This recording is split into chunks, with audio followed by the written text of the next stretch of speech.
naman tayo sa ating keyboard serye, mga kapatid natin dito. At for sure, nakita nyo naman dyan sa ating title, etong keyboard na to is the Glorious GMMK Pro.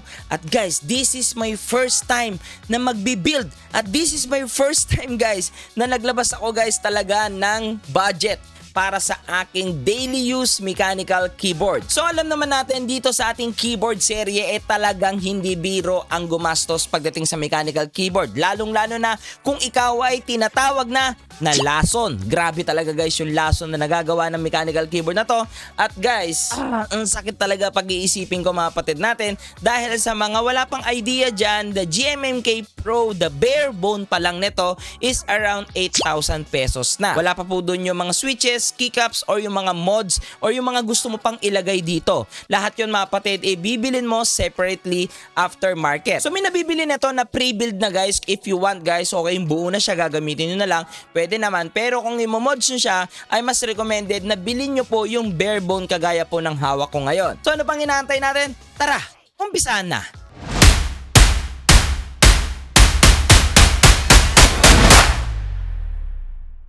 So lahat ng ginamit ko dito sa build na to guys, the keycaps, the switches, the pads, the lube, lahat mga kapatid natin na ginamit ko for the mods para sa aking daily driver keyboard mga kapatid ay po pwede nyong mabili kay Goso Gaming Gears guys. Lalagay ko na lang po yung link dyan sa description box guys para pwede nyo siyang i-PM mga kapatid natin. Kung may mga gusto rin kayo guys dito sa nakita nyo sa video na to, or pwede rin kayo magtanong sa kanya guys dahil napakagaling niya mga kapatid natin at kumpleto siya pagdating sa pagmo-modification ng isang mechanical keyboard. Umpisaan muna natin i-tear down yung case. Kalasin muna natin dito yung top case guys. Remove all the screw from the plate guys. Meron na itong 8 screws sa ilalim at make sure guys na wag nyong pagsamasamayan yung screw dahil meron na itong mga different length. After you remove the screw, remove the top case and now lalabas na dito yung kanyang aluminum plate with the PCB board. Syempre kakalasin din natin yan. Remove all the screw.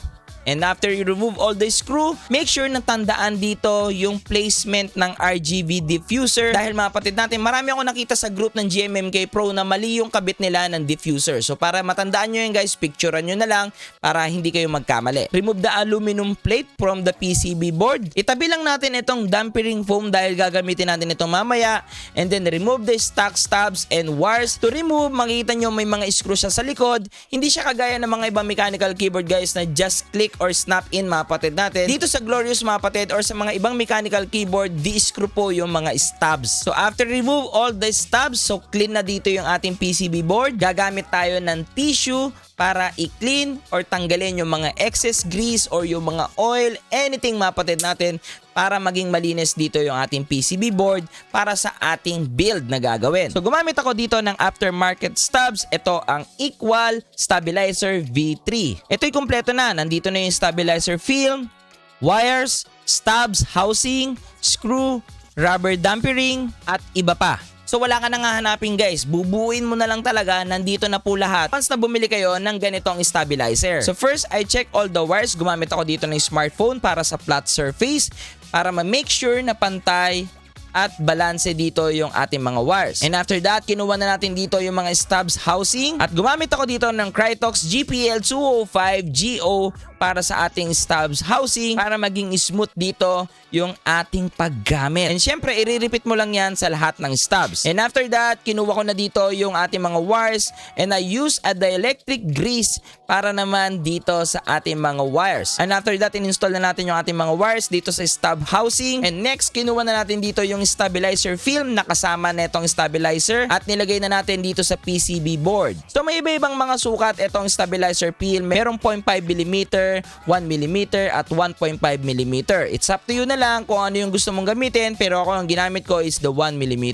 After you finish all the film, nalagay nyo na po doon sa mga pwesto ng stabilizer. Ngayon, ikakabit na natin dito yung mga inassemble natin mga stubs and wires. Siyempre, gagamitin mo na ring screw dito, yung included dito sa ating nabiling aftermarket stabilizer. Gumamit din ako dito ng switch pads para maging smooth lalo at mas premium yung ating tunog na ma-achieve dito sa build na to. Ito yung mga isa sa mga naging time consuming sa akin dito sa build na to dahil napakahirap i-placement mga kapatid dahil south facing itong Glorious mechanical keyboard na to. Medyo pabaliktad ko siyang kinakabit at importante na dapat sakto yung mga butas doon sa switch pads para hindi ka magka-problema once na ilalagay mo na dito yung mga switches na napili mo. Bago natin ikabit dito yung mga napili nating switches, kailangan muna nating assemblein dito yung PCB board at yung dampering foam at yung kanyang plate. So ngayon pinalitan na natin dito yung kanyang aluminum plate at ang ginamit natin dito is the Glorious polycarbonate switch plate. Sabi sa group ng mga Glorious user or the GMMK Pro user mga kapatid, mas maganda talaga yung may experience mo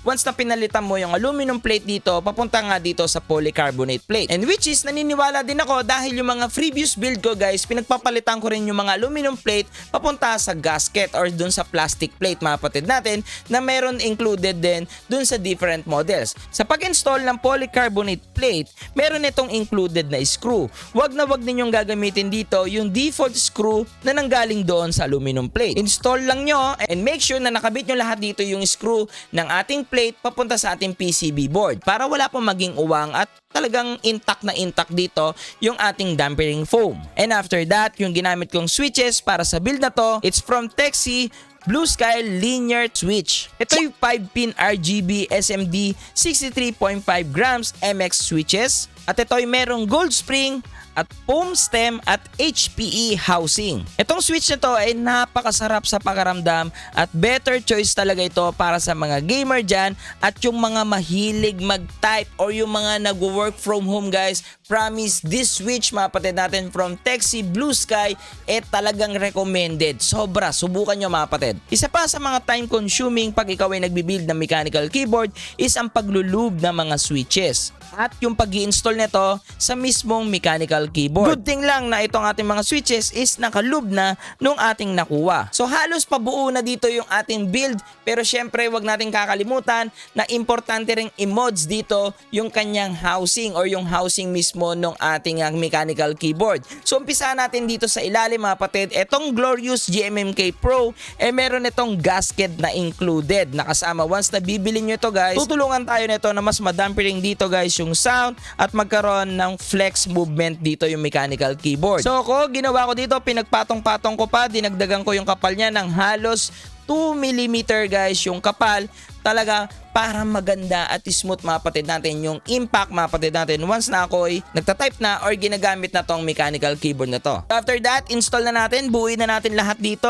ikabit na natin yung PCB board and wag kalimutan na ikabit yung wire na nasa ilalim dahil syempre hindi gagana yan. And ang hassle naman kung nabuo mo na tapos biglang hindi ko pala nakabit, so baklas ka na naman. And after you connect the connectors guys, check mo muna, ikabit mo muna ang USB port dito sa ating mechanical keyboard kung gumagana ba siya or nadedetect na ng iyong system unit. At syempre, para maging less hassle na rin dito sa build na to. So if working good na lahat guys, ikabit na natin lahat dito, the top casing and all the screw. And after that, ito yung pinakagusto kong part sa pagbibuild ng mechanical keyboard guys.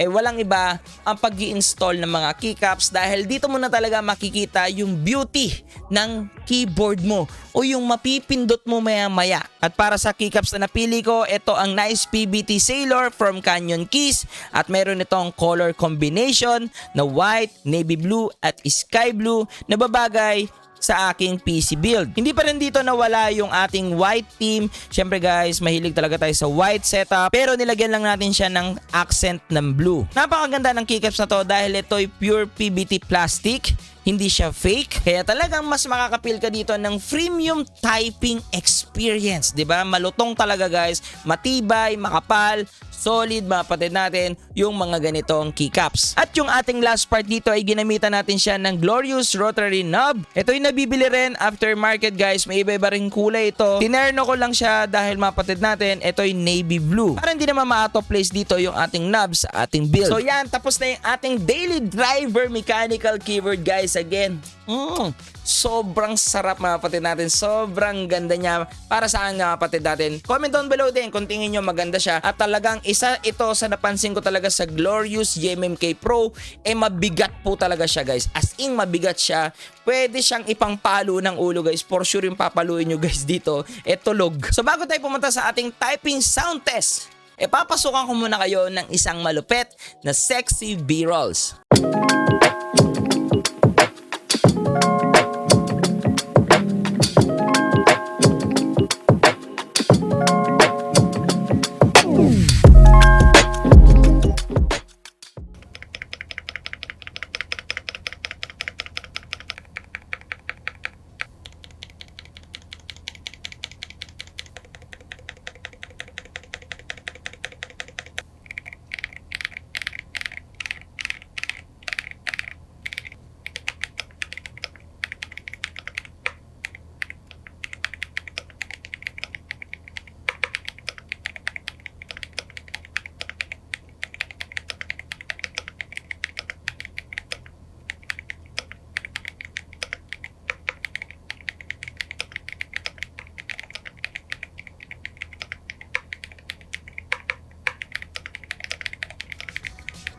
So total time for building this mechanical keyboard guys, inabot ako ng almost 4 hours mga kapatid natin. At yan talaga yung mga bagay na nakakalibang pag ikaw ay nagbibuild ng mechanical keyboard guys. Kasi hindi mo napapansin yung oras, gugulat ka na lang 3 hours na yung lumipas mga kapatid. Pero promise, pag natapos nyo naman, sobrang sarap sa pakiramdam guys kasi ang ganda niya. So Boss Lucio, magkano ba ang inabot ng mechanical keyboard build na yan?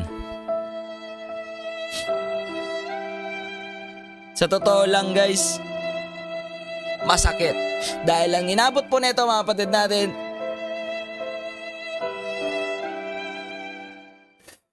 pero okay lang guys. Syempre okay pa rin, dapat happy tayo kasi mga kapatid natin, ito again, ang aking kauna-unahang premium mechanical keyboard guys. Dahil yung mga nauna kong mga mechanical keyboard build mga kapatid natin is talagang budget lang. So end of the day, kayo pa rin naman na magdi-decide talaga kung anong mechanical keyboard ang makakapagpag-satisfy sa typing experience nyo or sa inyong daily driver keyboards. So yan ang ating keyboard serye at again, this is the glorious GMMK Pro. Sobrang happy ako dito sa keyboard kong ito mga kapatid natin. So kung gusto nyo pa makakita ng mga keyboard lesson, tech tips, PC build, especially streaming tips guys, don't forget to like, share, and comment, subscribe at yung maliit na bell para lagi kayong updated sa lahat ng ating video. Again, I'm Luis D. Orteves aka Boss Lucio, ang inyong stream coach para sa inyong mga stream and tech problem. Happy streaming!